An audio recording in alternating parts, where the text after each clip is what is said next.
we promote abstract artists working in or near Taos, New Mexico towards the exchange of ideas, new aesthetics, and creative concepts.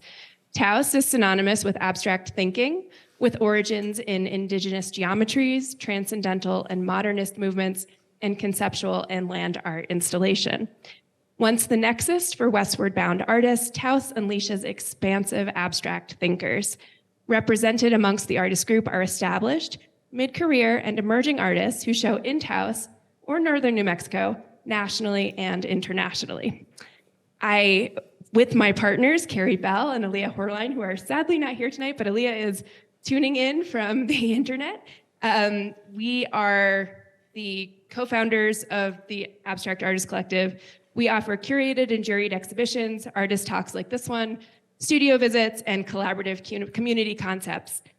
And we are an inclusive group that amplifies self-identifying abstract artists living and working in northern New Mexico, honoring our intersecting identities across race, national origin, ethnicity, culture, size, gender identity and expression, disability, sexuality, age, socioeconomic status, neurotype, religion, and/or spiritual practice. All abstract artists are welcome in their pursuit of provocative expression. And with that, I will introduce this evening's program. We are just simply delighted to have these 6 artists here tonight with us.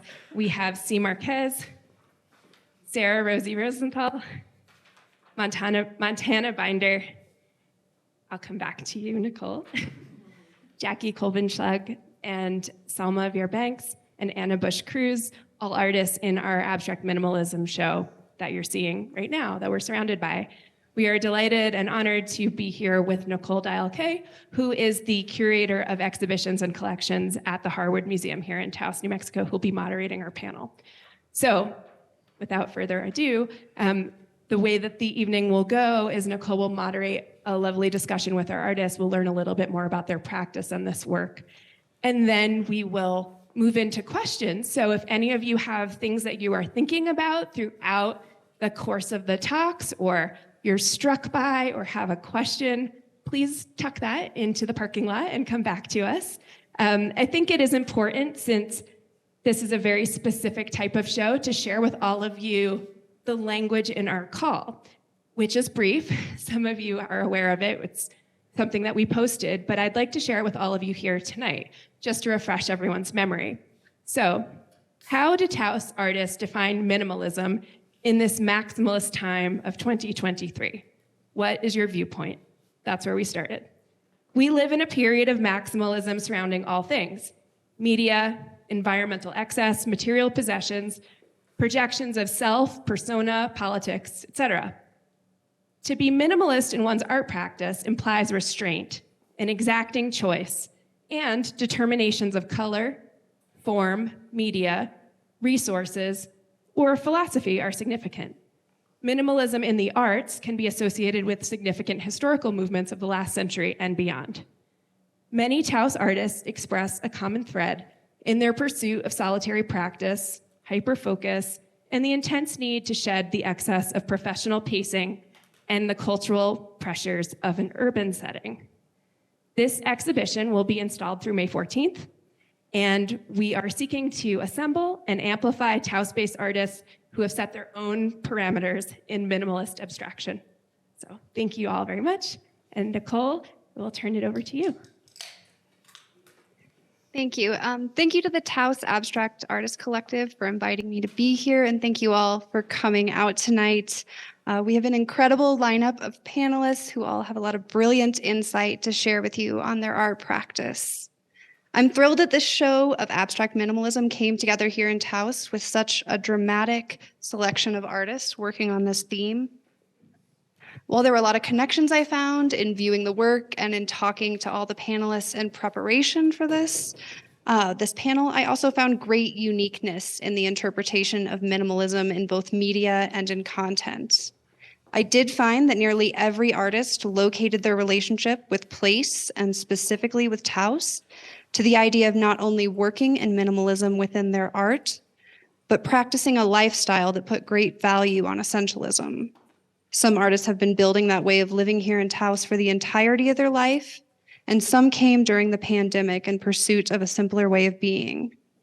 As I look and learn about the work here, I find minimalism in technique and concept of the minimalist art movement developed in the 1960s, with meditative imagery reminiscent of Agnes Martin, patterning of Frank Stella, use of the body that resembles Eva Hesse, and a fascination with sound and music composition much like Sol LeWitt. I also know that many of these artists are defining their own concepts of minimalism within their own lives and within their own practices. This is much in the same way that many of the great artists of Taoist history took national movements and used the tools of those movements to create work specific to Taos. Just as Louis Reebok and B. Mandelman used methods of abstract expressionism and Andrew Dasberg drew on cubism, those art movement origins became something very unique situated in this powerful place that we sit. As a toolkit for the artists in this show, minimalism offers a highly purified form of beauty. It can be seen as representing qualities such as truth, because it does not pretend to be anything but exactly what it is, order, simplicity, and harmony. I'm honored to be on this panel and to speak with this talented group of individuals this evening. And I'd like to start by having everyone introduce themselves with your name, the work that you have in the exhibition, and any identifying markers that are important for us all to know. Do you want to start, Anna? Okay, my name is Anna Bush Cruz. Anna, can you use that microphone? Sorry, just because we're recording. Nope, just hold it in and talk down to it like a tunnel. My name is Anna Bush Cruz, and I was born and grew up here in Taos. After high school, I left for about 50 years, and I moved back in 2014, and I've just started making ceramics since then. Which work is yours? Oh, it's the sculptural piece there called Bounce. Hello, my name is Salma VIEWPOINT. I use she, her pronouns, and I am an artist of the South Asian and African diasporas. I've been in Taos for about 7 years, and I came here originally from Northern California, from Berkeley, and I grew up between New York and Los Angeles, and my work is The Medicine Person Needs Medicine, which is a digital print in the back corner over there. Thank you. Hi, I'm Jackie Kolbenschlag.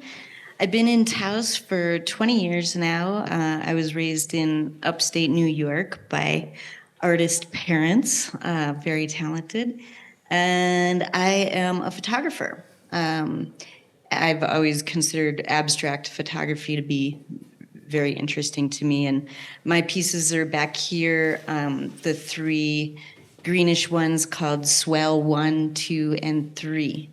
And they're done on backlit film. And yeah, that's a medium I'm exploring right now. Material. Thanks. Hi, I'm Montana Binder.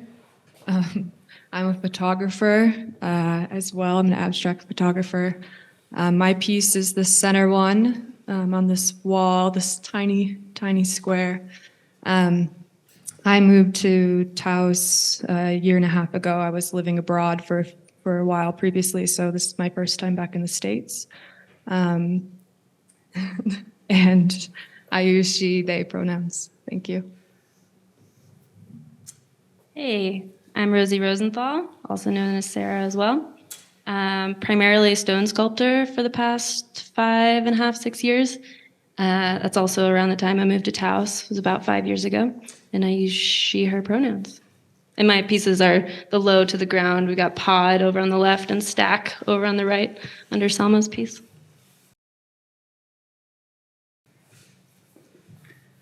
Hi, I'm C. Marquez.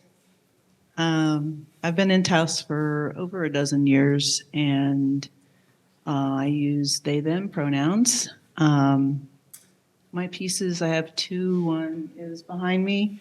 It's titled 3653, and one on the other wall that's titled 1457. They're all made out of solely one material, and that's a tumbling plant that grows here. Thank you all. And I'm Nicole, and I use she, her, hers pronouns. So we're going to start the question and answer portion. I've advised everyone if the questions don't necessarily apply to them, they're welcome to pass the microphone on or not answer. But we are going to open a lot of these up to the whole group. So my first question is, what does minimalism mean to you and specifically to your relationship to Taos? I think that's kind of a difficult question for me to answer, but because I don't really consider myself to be a minimalist, I consider that I have been influenced by many art movements of the 20th century and before, and postmodernism in the 21st century. So there's just so much out there, and I don't consciously pick and choose a certain area that I'm going to try to make work in. But I'm very happy to be in this show because I do think this piece, Bounce, fits in very well. And I should also say, I'm also a photographer, so there's 3 of us photographers here, which is interesting. And something about place, did you say? How does it relate to being in Taos for you? How do you see minimalism and the idea of being in Taos or the experience of living in Taos as having a co-relationship? Well, again, that's a difficult one to answer. When I think of past work that I've done that's more minimal, it actually takes me to Newport in South Wales, where I lived for 12 years before I came here. And I was doing lots of filming of water.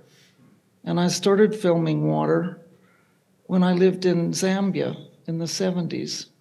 So, all these things, I don't know about Taos, how specific it is to Taos, my work. I mean, I came back to Taos, I guess because it's kind of my home, but I mean, I grew up here. But of course, it was a time too. So things change. Salma? So my relationship to minimalism. So I'm a bit of a maximalist, actually, as you can tell from the way that I like to express myself through dress. And I'm a painter and a dancer, and I tend to work very big and lots of color and very vibrant. And I believe that my relationship to minimalism kind of comes down to a sense of getting back to essence for me. I'll share this intimate piece of information. So I'm in addiction recovery. I've been clean for about 11 and a half years. And when I got clean, one of the things that one of the elders in the program told me that this program is not about adding these recovery tools onto who you are, that it's actually a subtractive process. So it's really about taking away whatever it may be, trauma, difficulties in life, relationship issues, childhood trauma, things of that nature. It's not about adding on top, but being able to kind of take those things away to get back down to the essence of like who you are as a person and who God, source, the universe, nature, who that kind of intended for you to be. And when I made this piece, I was kind of in a crisis of like, I need to return. There was a need to get back to an essence. And so for me, that is what minimalism, kind of how it hits me and how it strikes me, even though I tend to live my life in a pretty maximalist way. And with Taos, that relationship, when I came here 7 years ago, it was in a lot of pain, emotionally, physically, and this place gave me the opportunity to kind of strip away the layers and get back down to who I knew I was and who I knew I wanted to be. And that is a lot of what my healing processes are about. It's about taking away and getting back to this sort of like very minimal part of who I am, which is actually the biggest part of who I am, right? It's my essence. So that's my relationship. Thank you for sharing that. Yeah. Well, adding to that or subtracting, I think that minimalism for me definitely is looking at what is most important and the core of something and the essence, like you say. Really peeling back the layers and exposing almost what is inside, what is the one true thing that you're trying to project or portray. So very singular, really taking away all the busyness around. And I think that that's definitely related to my life here in Taos for the last 20 years. It's definitely a stripping away of the layers and really looking at, okay, what's truly important? What is maybe that one emotion that stands true today? Or what is that one feeling that stands true?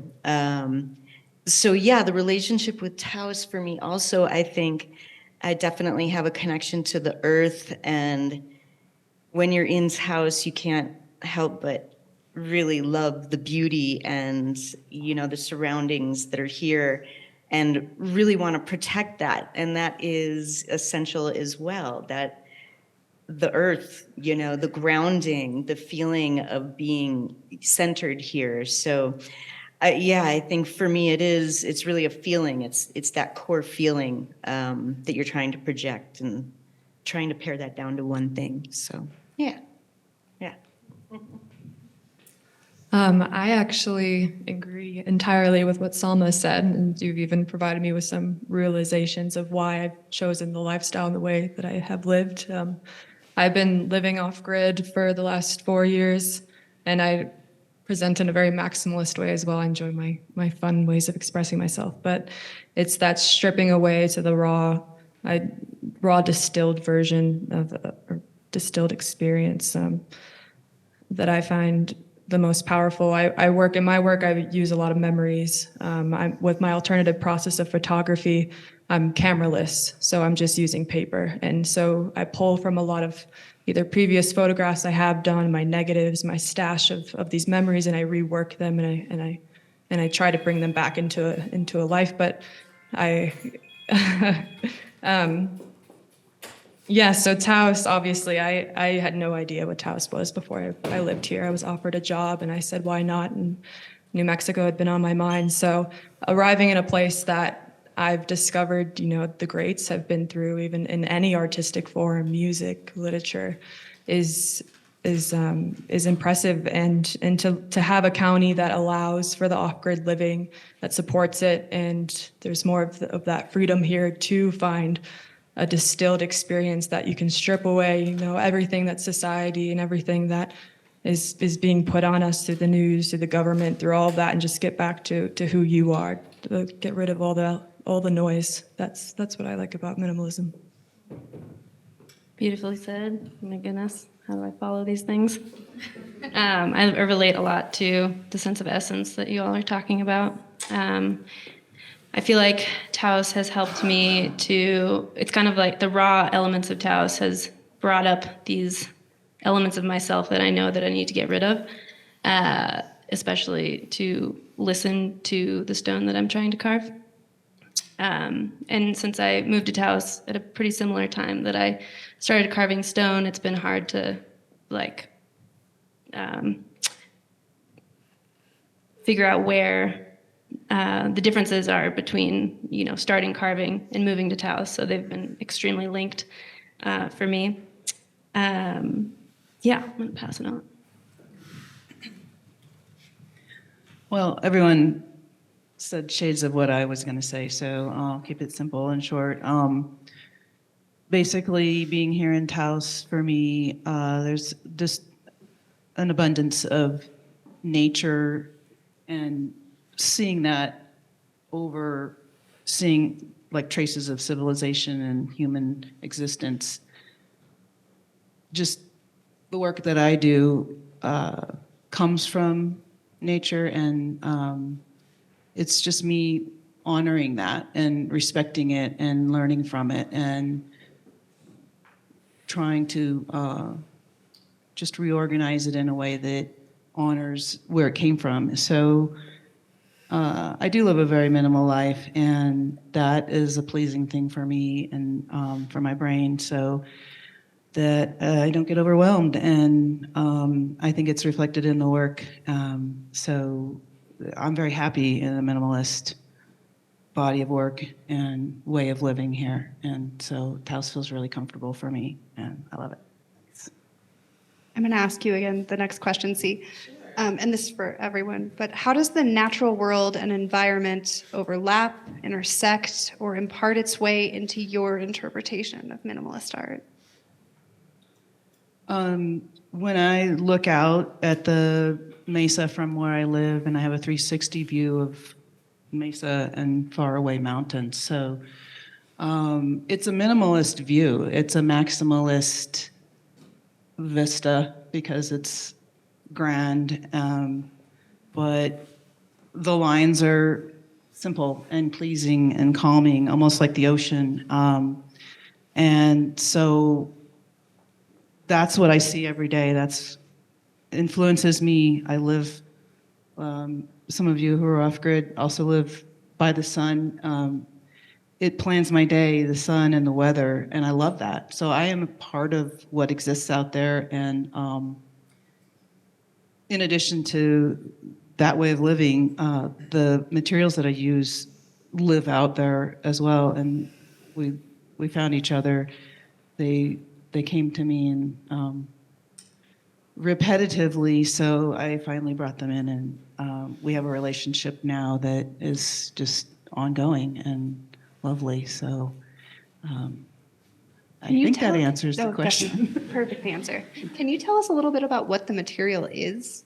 Oh, sure. As this was my question when I saw mustard seed. You have to say the whole thing. It's the tall tumble mustard plant, and this is a portion of it. So this is the dried form. You will see these flying around on highway. So I call them tumble plants. Some people call them tumbleweeds. I don't use that word. I think we don't need to put that kind of a name on anything. Yeah, this is what I fell in love with, and I deconstruct it and reconstruct it as gently as I can. And I've learned as much as I can about it. And it's taught me a lot of different things outside of just about itself in the process. So, is that all right? Rosie, do you want to tell us a little bit about how the natural world becomes part of your work? Yeah, it's working with stone has made me think a lot about the trajectory of a material from its natural place into human hands. These stones that I'm working with have millions of years of life before they come to me, and getting to know them, like C was talking about, has been a transformative experience. I feel like, yeah, they teach me more than almost anything else in life. The stones do. Montana? Will you remind me of the question again? No worries, that's kind of long. How does the natural world and environment overlap, intersect, or impart its way into your interpretation of minimalist art? You want to go again? Me too. Well, I think, with my interpretation of minimalism, the whole goal is, the only thing left is nature and your body. So to me, it's the motivating, moving force. It's the most healing place for me to be as well. So if I'm to be doing my work, which is a release for me, it's sharing story, it's moving things out of my body into something else that can be experienced. If I'm to do that, I need to be in a safe, healing space. And so I think a lot of people find nature as that. Yeah, I think the natural world kind of evokes this silence for me. It's meditative, which maybe we can all agree we are kind of centered when we do our work. So a lot of the work that I do with my photography is really drawing in close and looking at something that maybe somebody doesn't see in a general landscape.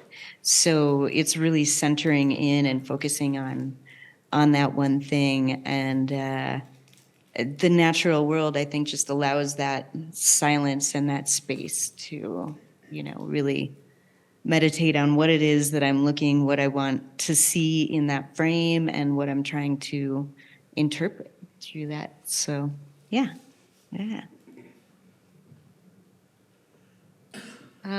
So I feel like for me, what comes up is I tend to, when I see nature, I'm thinking of like patterns and fractals and ways of cooperating that maybe are in nature that like as humans, beings inhabiting this earth, like we can all like learn from. So I take a lot of inspiration from, I think, the patterns that I see in nature that like feel that they can be really helpful. And sort of working also like viewing things through like a microscopic lens, and finding inspiration through that. I'm very happy to be here in Taos again, living in Ranchos in my mother's old house. And the landscape is very important to me here. I live with the same view of the mountains that I had as I grew up, and that's very important. And I guess it means I look back a lot at my life here, and that's probably why I returned, because I do have other problems with the USA, even though I know a lot of people here are kind of renegades from it here in Taos. But it feels very American to me compared to what it used to be. But yeah, the landscape, it's important to me everywhere I've lived. But Taos is really very special in that the only other place I've been to that could compare with it in terms of the sweeps of the desert and the mountains and the drama and the constantly changing everything, the sky, the light, is around Arusha in Tanzania. And that's quite a place too. Anna, while you have the microphone, I have to ask you, I mentioned earlier some of the historic figures of minimalism. Agnes Martin is a Taos legend who's often accused of minimalism, but rejected it and said she was an abstract expressionist. Anna Bush Cruz actually spent time with Agnes and many of the other Taos moderns growing up in Taos. Anna, would you be kind enough to share with us a story of your experience with the Taos moderns, or how growing up in that environment influenced you as an artist? Sure, I will. And actually, I even brought a photograph, since a photograph is better than 1,000 words. Is that what they say? So I had some pictures printed today, and everyone can take one. I have 40. It's that long. Here, take those with you. Okay. Oh, let me just keep one so I know what I'm talking about. Thank you. Yeah. There's two pictures here. One that I took the other day when I was walking in an arroyo, which I often do. And I get to know things because I repeat the walks. And of course, it's always changing. And the other photograph is of Ed Corbett. And he was one of the painters here in Taos. And he's sitting, my mother took this photograph, Mildred Tolbert, in about 1953, I think, in Ranchos on Valerio Road where we lived. And Ed was living in the apartment. The apartment was 3 rooms attached to our old adobe house. And when I first saw this photograph a few years ago, I was just so taken aback by it because it took me back to my, young childhood self. And Ed is sitting there with the cigarette, and there's a big bottle of whiskey there also. And the chair is broken in 2 places. And in the background, there's brushes. And there's also a hood over the fireplace. And that used to be a way people made fireplaces here. It was a fireplace, 2 or 3 feet high. And then there was a kind of a screen. I can't remember what that kind of metal is called, a mesh. And then mud was put over that. And that made the fireplace. And anyway, Ed lived there, and his friend Clay Spone used to come and visit, and they'd drink a lot.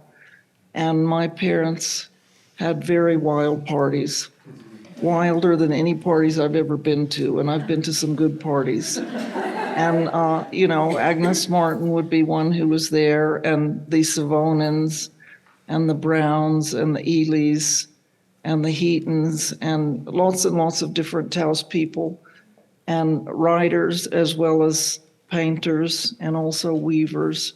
So it was quite a mix of people. And, I was a child, so I was just accepting of it all.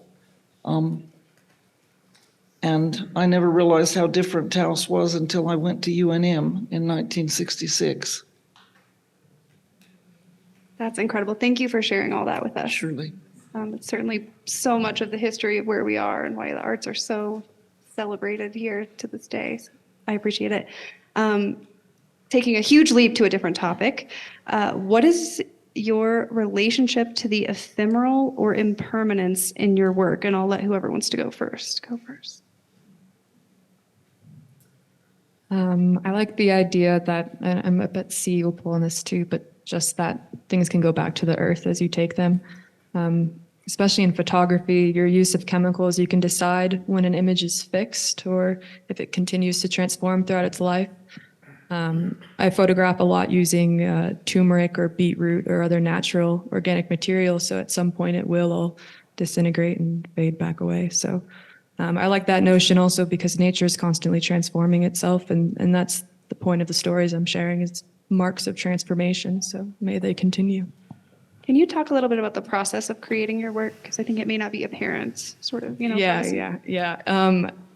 So this is my snow series. This winter, I would go up in the mountains and hike a bit behind the ski valley, and I'd find a spot that I enjoyed or called to me or was easily marked as well, and I would dig a hole in the snow. So they're varying depths, and I would cover them back up. So they're all within 3 feet of each other in a hole, but they all come out entirely different, and they go through that. This piece was left for 8 days, so it sits beneath the light. It's raw. It's not in anything. So it's freezing. It's defrosting. It's getting covered and it's transforming through it. So when I go and dig it up, it's stuck in all of that. So I have to be patient with it through the process. It takes quite a while to make these, and this is the darkest one. Usually they're pink and purple, and so to see the brown with the changes towards the light was really spoke to me the most. So.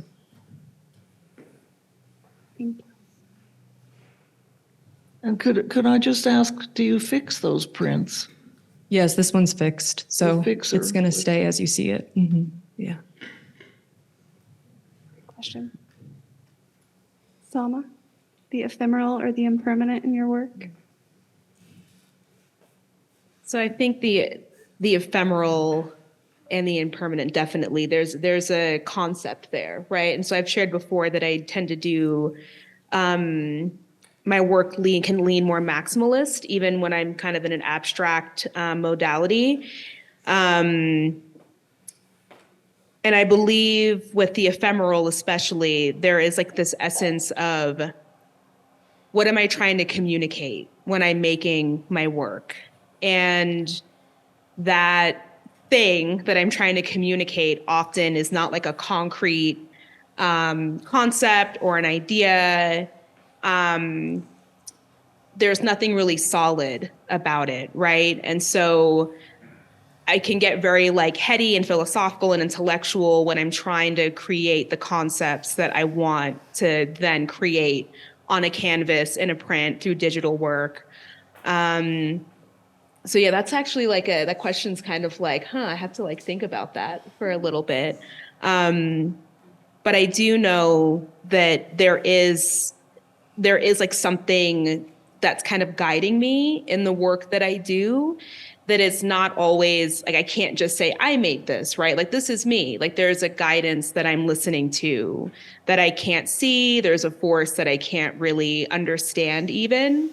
And I think that that's also important for me as somebody who can be really in the head needing to have the answers to questions, right? That I don't always understand. I don't always know why I'm going in the direction that I'm going with my work. I don't always know why something is needing to come through, but that I have to trust it. So there's like a huge amount of trust, which for me has this ephemeral quality. I can't see it. I can't speak to it, right? It's the same thing with like spirit and God and higher power, right? Like these are things that I can't see, that I can't really engage with like in a tangible way, but I have to know that it's there and I have to know that it's guiding me in some way. And even with my piece, there is usually these orbs have very hard edges. And I kind of diffused everything into one another. And it was like this sort of like surrender of, I don't know what's going to come. I don't even really know why I've hit the point that I am, but I have to trust. And part of that trust is like this blending. That's how I see trust happening. It's like this blending of energy rather than these hard edges. So I think that's like, that would kind of be how I could best answer that question. I think it's perfect.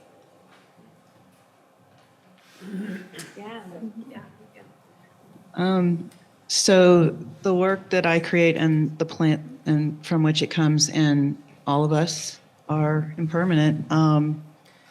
So, and the ephemerality is also inherent to the plant that I work with. For me personally, that is something that I love to sort of dive into every time I work with it and every day. I know that their lifespan isn't, maybe longer than a couple of human lifespans. I'm not sure, but existing in that work and touching those pieces and being with them on a constant basis reminds me of our short time here. And it helps me enjoy every part of it, like every day, every cycle, every year. It just feels a little bit like taking the weight off, and I need that lightness. So it serves a great purpose for me, and I love that. So thanks. Do 2 microphones? No, we're just. I'll take a whack at it. Working with stone, it doesn't often evoke ephemerality, I think, in a lot of people's minds. But, it's definitely made me realize the ephemerality of human life, like you're talking about. It's also kind of been a vessel for the ephemeral thoughts that I have during my carving process. Kind of like a reservoir, it's able to capture them. That's one of the reasons I love stone. Its ability to hold the things that come through me that I usually can't catch or grasp onto. Beautiful. Oh, I just wanted to mention that, since there are a few photographers here that, in the essence of photography, it's capturing a moment. And often that moment is fleeting.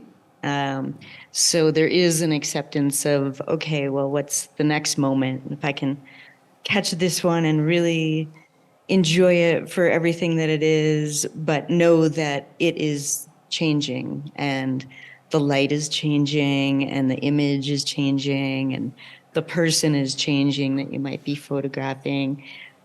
So there's always change going on, and so it does help accept that change happening with photography in a lot of ways. Yeah. Anna, do you want to talk about ephemerality in your? I do think that's very, very true about photography, that the moment a photograph is taken, then it's in the past. It's gone forever. And so that's very much something that I've learned over the years, to accept change and impermanence. And this photograph that I took the other day, I only thought of putting it with the Ed Corbett yesterday, and I only managed to do it today, but I was in the arroyo and I noticed a dome-shaped, like an anthill, and I couldn't figure out why it would be there. And then I noticed that it wasn't the small stones. All the little stones on an anthill are just the same. The ants select very special sized ones. And then I noticed that the dirt and sand was falling down the arroyo. And so that's change. Everything changes. So I did have time to talk to everyone before this and just sort of gather information on what was overlapping and what was unique. And there was maybe one of the most prevalent recurring themes in my conversation, which with all of you and that I see in the work of a lot of the other artists that I didn't speak with, is that minimalism was frequently located in an essentialism or an inherent sense in the body. Josh Tafoya's fashion is so tactile and located physically on the body. C's work invites touch, just for one of them, not the other one. And the nature of the work actually changes upon human touch. Salma's work speaks to the medical professional needing medicine. How does minimalism and the body and your practice in the body work synchronically? Do you want to start, Salma, since I called you out? Sure. Yeah. So I will share. I just finished my master's in art therapy and counseling, so I'm on my way to becoming a licensed therapist. And I made that piece, and the crisis that I was in was kind of in the midst of my internship. And feeling incredibly burnt out. Like it was the first time that I had really experienced like being burnt out, and it was an experience that I was not in control of. So like being tired and being able to motivate oneself is one thing, but being tired and being burnt out and not having the capacity to do anything, self-care related, work related, was a totally different kind of out of body experience. And a lot of the work that I do with my clients is somatic. And I am a big believer and proponent of trauma, our lived experiences, living in the body. There's books on it, lots of talks on it. And so this piece entitled The Medicine Person Needs Medicine was kind of like my recognition of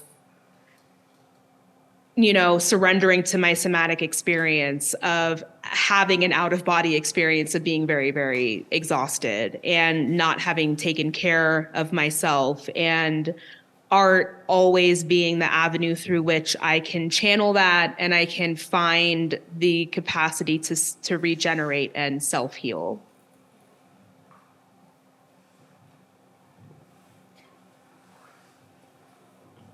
An interesting thing happened with my pieces. A lot of people ask, what was your New Year's resolution this year? And for me, there wasn't one thing. For me, what this year has really felt like was I kept describing it as a swell in a tide. And that over the last few years, what we've all been through in the last, 2.5 years has sort of built up, and we can't really put a name on that. There were a lot of good things. There were a lot of bad things. There were all kinds of feelings and things maybe we held back about. And I just described it as, this year was like a swell in a tide. And whatever that is was moving towards shore. So it's really interesting that this came up in my work as swell. It very much is a swell in a tide. So I think that as in so much of our work, it was something coming out of me, something coming out and saying, okay, this is really what you've manifested, and it's happening. So yeah, it's definitely very intrinsic to the body and what needs to come out in your work. Yeah.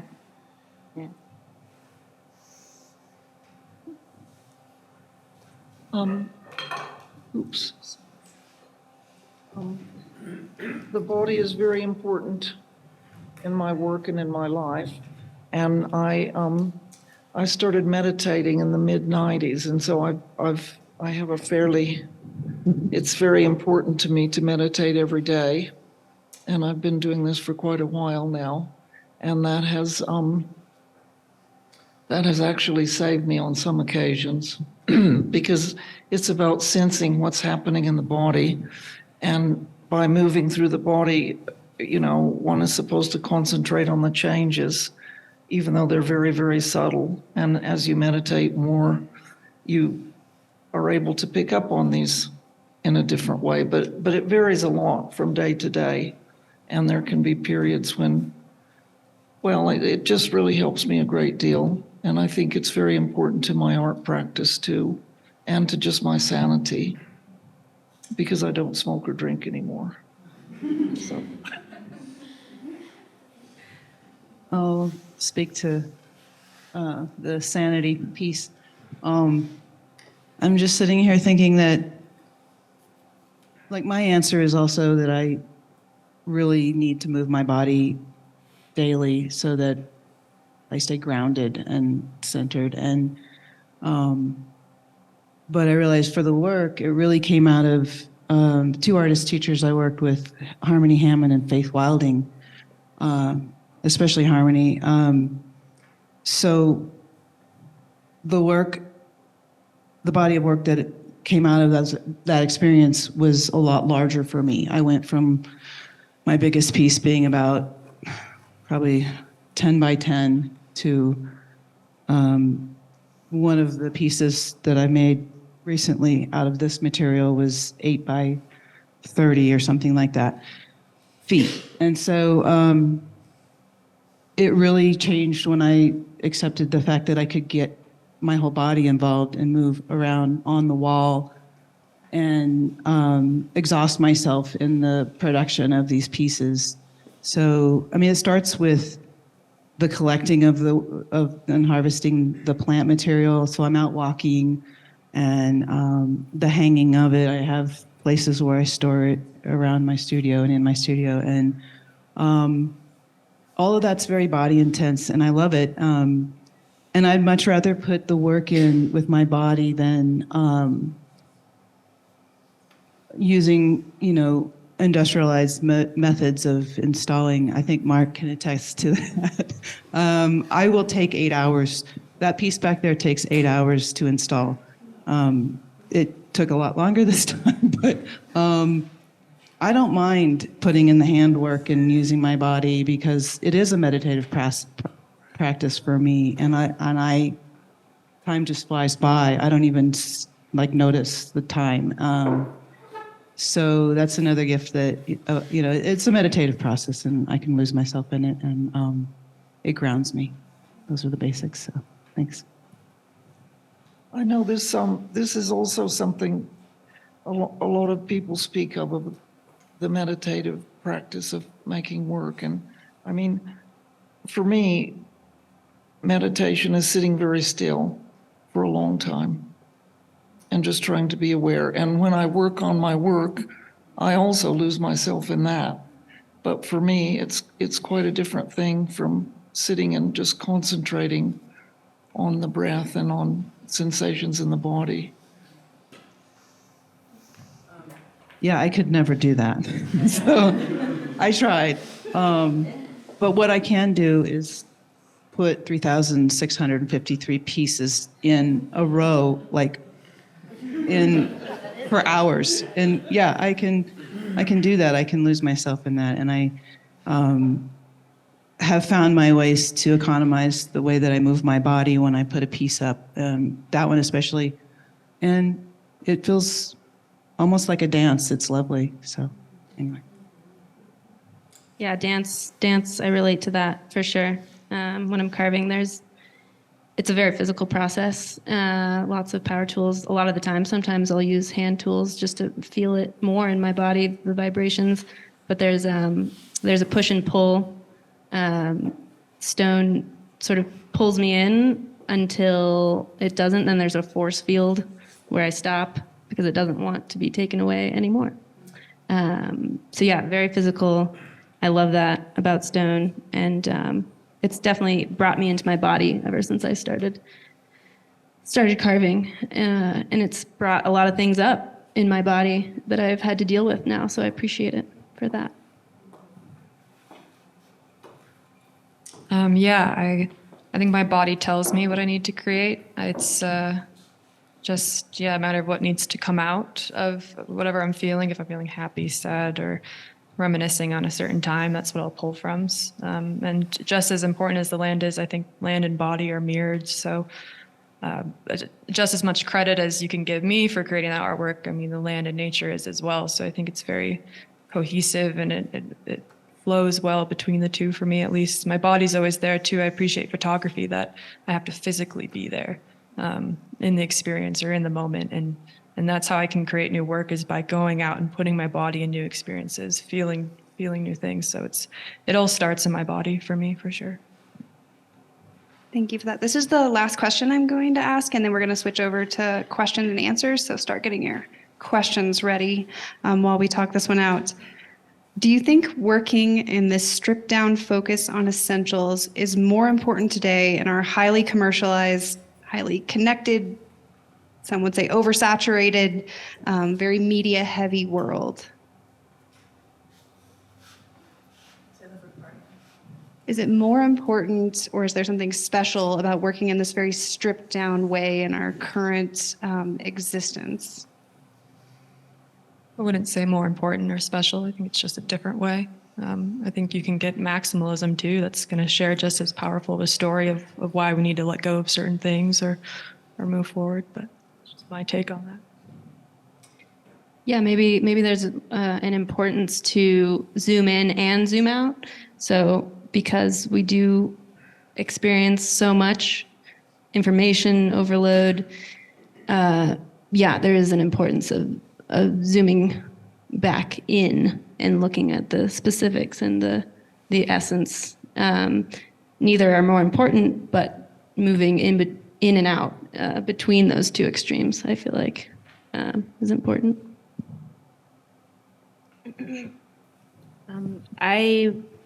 Being somebody who identifies as a maximalist, or somebody who appreciates maximalism and also minimalism, right? I have an appreciation of both. And I tend to have that kind of relationship with a lot of things, where I can be on opposite ends of a spectrum, and I can understand and appreciate the necessity of each end of the spectrum. And, you know, I have had periods of time in my life where I have been very minimalistic, and it almost kind of like veered into like deprivation culture a little bit. So that's like my one sort of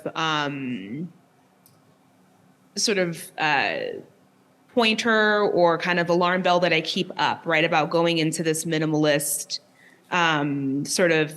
philosophy is when is cutting away too much? When am I cutting away too much? And when is it essential for me to have those parts, right, that I'm cutting away at? And also with the maximalism, when am I adding too much? When am I oversaturating my senses so that I can essentially numb out, right, and not have to pay attention to what's underneath? So I feel like both are really important, and I don't think that it's more important, but I think it is special, and I think it is important so that we can have a conversation between two ends. And I think that I'm always somebody that it's brought its own set of like pain and difficulty, like the capacity to live on either end of a spectrum and to live in extremes. I would say that I'm somebody that can definitely live within extremes, but it gives me, I don't know why that made me emotional. But it gives me the vast capacity to see what's all in between. And so I think that that's what I think is special, right? And what could be beneficial about having a minimalist point of view and then being able to appreciate at the other end, like what is maximalism at the same time. Thank you. Yeah, that, you know, makes me think of a lot, which is also the idea, minimalism may be a very serene place for the viewer and the artist to be, but it also could be hyper emotional and really evoke a feeling that is super intense.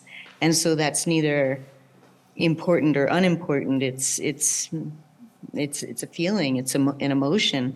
And in the same way, maximalist or maybe even chaotic, that can be serene for some people as well. It's just a different outtake on how we look at things and how we're each individuals. Yeah, mostly I would say I work more in abstract, which can be lots of colors and lots of things, but I like focusing on something as well. Like, okay, this show is minimalism, so how do I represent minimalism in this world? And that's just fun to play with and look at, but not more important or less important, I don't think.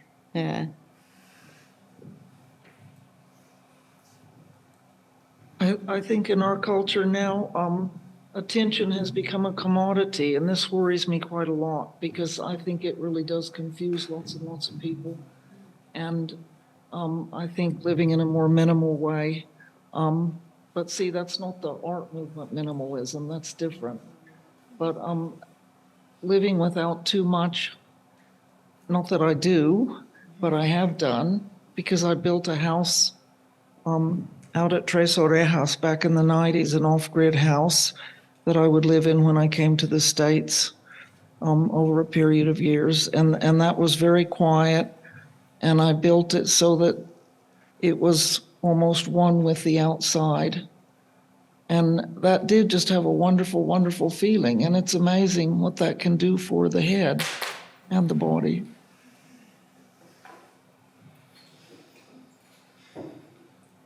See, do you have feelings on Yeah, I was just thinking about it from a personal standpoint.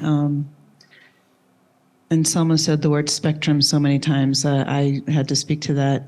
There's some of us that are on the spectrum, and maximalism is a lot. So for my brain, I need quiet, and that's why I live where I live, and why I do the work that I do. And so for me, it's necessary. For me, it's important. But that's just my experience. So. Thank you all for sharing and for being so honest and open. I really thought that question was going to turn into some sort of anti-capitalism, anti-commercialism thing, but it was actually really beautiful. That's too obvious. Thank you. Good point. Good point. So I think we're ready to open up to questions. I think there's a microphone that can be passed around just so, because we are recording and Zooming, please talk into that microphone if you could. Anyone with a question, raise your hand. Yeah, I'm glad to bring the microphone over. And folks who are on Zoom, if you have a question, please feel free to put it in the chat and we will attend to that. Thanks.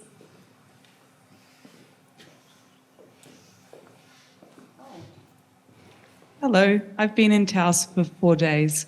I'm here, I'm a visiting artist with the Paseo Project, and I want to thank you all. This has been such a wonderful thing to be here and listen to you all. Something that really struck me about all of you is how much humility you bring to the process. And I think, I think publicly minimalism has kind of got this rep of being quite sort of arrogant or controlling, and I didn't get that from any of you. And I really love to also this conversation about the spectrum of minimalism to maximalism, because as an artist myself, I think so, and this was reflected in all of you, is like actually the thing that minimalism opens up is these very maximalist stories, so these very complex stories, or, I mean, even from a neurodivergent perspective, the way that actually that kind of intense attention opens up such an intense and full and rich experience. And so, Anna, you really talked about this, but meditation as part of a crucial part of your existence.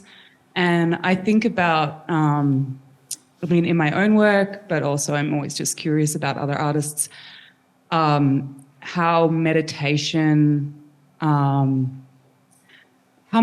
has shown up for you, and maybe like in your own wild strain of meditation in your own practice. Like maybe it's not sitting still, but maybe it's the discovery of different forms of meditation through your process. And before you answer that question, I also just want to say I'm in town for 1 month and I have a billion questions for all of you. So while I have you as a captive audience, I'd love to do studio visits or have coffee with any of you. But yeah, so back to the question, is meditation something that is like, has shown up for you, or do you notice it, that process of presence and focus in the work, in whatever way you want to define it? I'm using the word meditation, but I'd love to hear about that from whoever wants to say. I'm not quite sure what the question is. Oh, it's meditation, how meditation shows up in your work, and how you would define what meditation means to you. What is meditation for you? Is meditation in your work? Is it part of your creative process? I don't really know. It's just part of my life, and maybe without that I couldn't make the work, but I was making work before I took up meditation.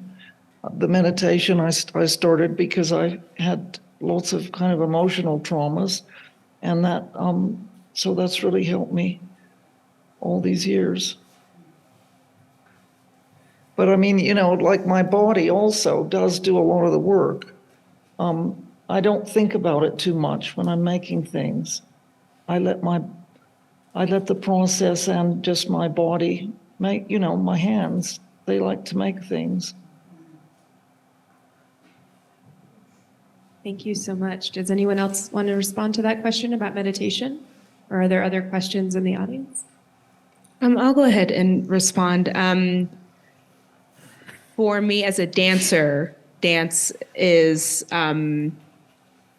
been a form of meditation for me, and for me, meditation sort of it's been essential also to my life and like my well-being, and almost kind of survival at moments in my life. And I know that for me, what happens when I am able to get into a meditative state is that it's like almost like this ultra mindfulness happens where I'm able to sort of detach in a way that feels freeing. And dance definitely offers that for me. So when I enter into a dance space, I can get into this ultra focused way of being and kind of getting tangled in the musicality of a song. And like the layers of the music are really the only thing that I can see almost and focus on.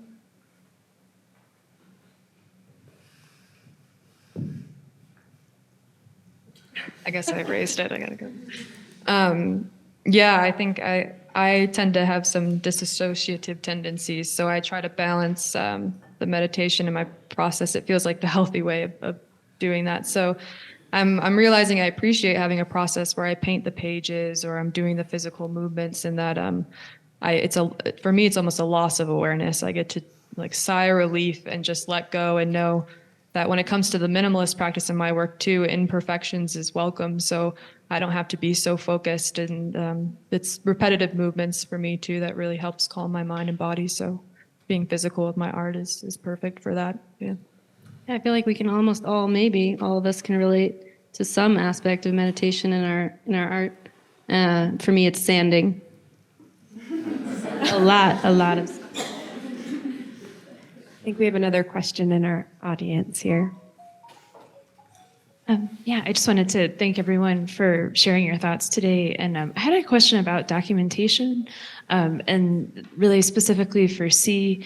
I was wondering with the piece here on this back wall, since it's changing so much, I just was wondering if photography or note taking, or if there or just an experience of seeing this piece, if there are ways that you document pieces that change over time.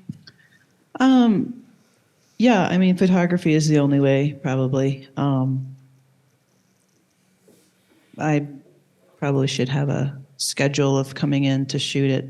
It's unknown how often it's seen or how much it's getting touched, but I haven't been really rigorous about that. I did another piece that was rather large that involved taking pieces out on intervals, and one of the things that, this is unrelated, but it's just a experience I had with these kinds of pieces. People who came later to see them and didn't see them from the beginning were like, oh, I wish I could have seen it from the beginning. And that, I mean, that's life. That's the point. We're not the same as we were in the beginning. And the other piece I did was about extinction. So it was really moving to see what happened by the end. And I didn't document it. It's almost heartbreaking to do that, but thanks for asking. Yeah, come back at the end. Are there any other questions in the audience? Yeah. Just a quick question. If anyone hasn't talked about their process already, if you could just maybe quickly discuss your process, I'm really curious about that. I guess my tactile process depends on what I'm making. If I'm doing beetroot or turmeric, I have to create all those emulsions myself. So I'll mix them with alcohols or a binding. So I'm doing almost like a science experiment on my table, and then I'll coat up. These papers didn't need any coating. I just put them out as is, but you take layers, let them dry. It's almost a painting process, and then you can put an image on top of that. And then I either fix it in a chemical bath. I have a darkroom set up at my house that I do. So, yeah, it's a science lab in there basically at that point. So, yeah. Well, if I'm in Marble, Colorado, where a lot of the stone that I work with comes from, stone comes down from the quarry, which is very near, which is lovely. Either break it up with a chainsaw or with pins and a hammer and split it open. Or if you're just working with a small piece, then you lift it and you put it on pieces of dunnage. And a lot of what I do is called direct carving in stone carvers circles. So I just try to take in anything that the stone is saying or inputting visually. There's a way that, yeah. And then I try to use hand tools first, just to feel it out, and then usually go into the diamond blades on a grinder to make large cuts. And then I like to use air tools, hammers and chisels that are powered by air, and then lots of sanding after that. I guess I'll go. Yeah, I was just thinking, my process is so a part of me that I don't think like, I was just thinking when you were speaking, like, oh yeah, there's a little process I have. And I don't know if you noticed, both of these pieces have number titles. The numbers are significant to me. They add up to 8, which to me is infinity. So the works have a duality. They have an impermanence and an infinity. And that feels really balanced to me. So I'm always on the lookout for numbers that add up to 8 and are significant to any topic that I'm interested in making work about. So there's always deeper meaning, and once that is sort of in my mind, then I'll go to the material and I'll play around with what feels like the imagery for that, or the pattern, or the new form that I make that gets repeated. So it's a lot of play. I play with numbers. I can sit and doodle my numbers and try to figure out, how it fits into a grid and how it, like this piece, you can see there are some pieces missing on the side. I wanted it to be symmetrical. So that's how it turned out. It's, one and then a space and then two. So I like that repetition and that patterning. And that's really fun to noodle around. I have sketchbooks that I do that in. And the process of the plant is gathering the dried plants wherever mostly from where I live, but if I see them out in the world, I'll snag them. And sometimes people bring them to me, which I love. And I deconstruct them. I have all my ways of breaking them down and finding the pieces that I want to work with and sorting them. That's a big piece of it too, sorting, which I love. So anyway, it's all that good meditative practice. I think I saw another question in the audience. B2? Okay, thanks. I was a little curious about labeling. I was wondering if any of you feel that the label of minimalism is helpful or if it's clumsy, possibly. And the second part to that question would be, do you think we might reach a point in our human history where labels like that might be obsolete? Yeah, I think the whole labeling of art movements is very, very linear. And I don't know how helpful it is because there's things from all of these movements that I think we probably all take. And so, creation is just a progression. It goes on and it's not linear. I'm going to chime in too on this one. I think there's a lot to think about with art movements and labeling and how it is connected to our history in which we need to taxonomize, we need to control, and the colonizing nature of that.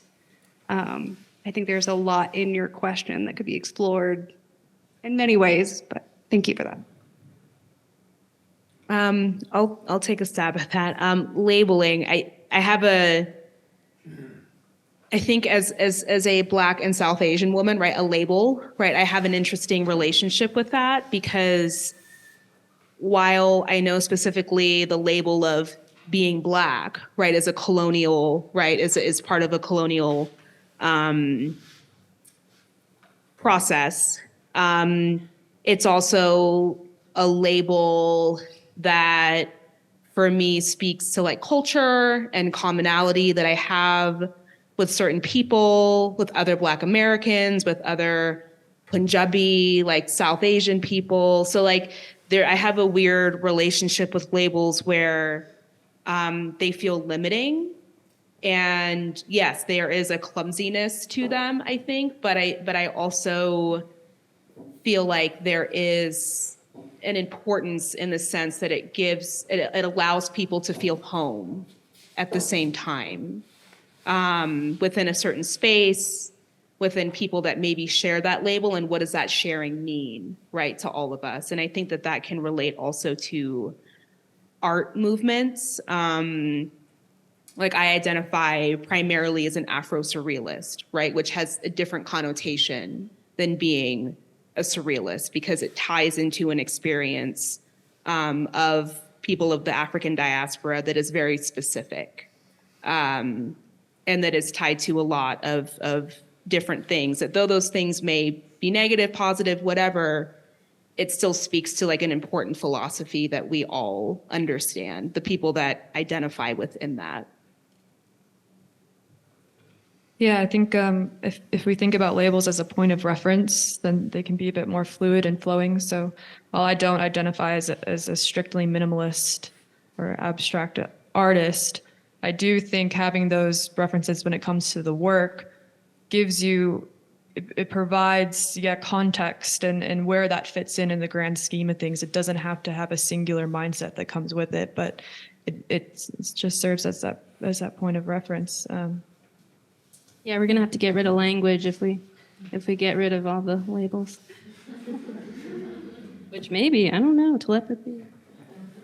Are there any other questions from the audience or via Zoom? Yes. If you guys were going to give yourselves a label that wasn't minimalism, what would it be?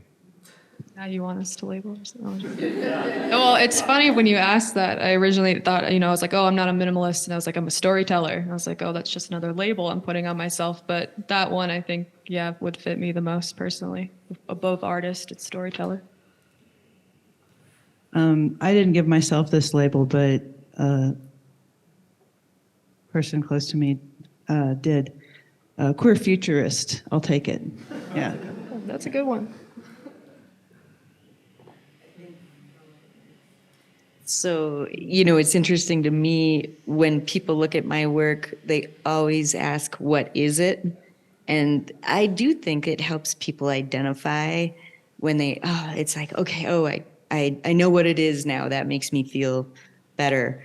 But yeah, I think I'm abstract, but for now, who knows what that will morph into, right? So the labels, can be difficult because sure, there's a period right now that I'm going through that's abstract, but it might be different later. Yeah. So, don't want to limit myself to that.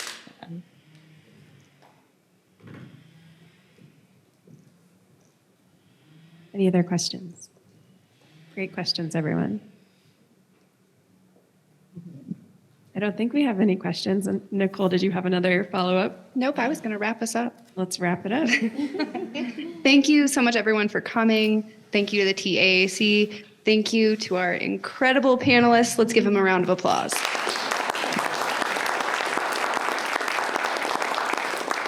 And I'll also jump in and just say thank you again, Nicole, for being here and helping us. And I noticed some of our other Viewpoint artists in the audience. We have Matthew Thomas, we have Dora Dillistone, we have Desiree Allen, and this is a wonderful show of 13 artists, so we'll be up through May 14th.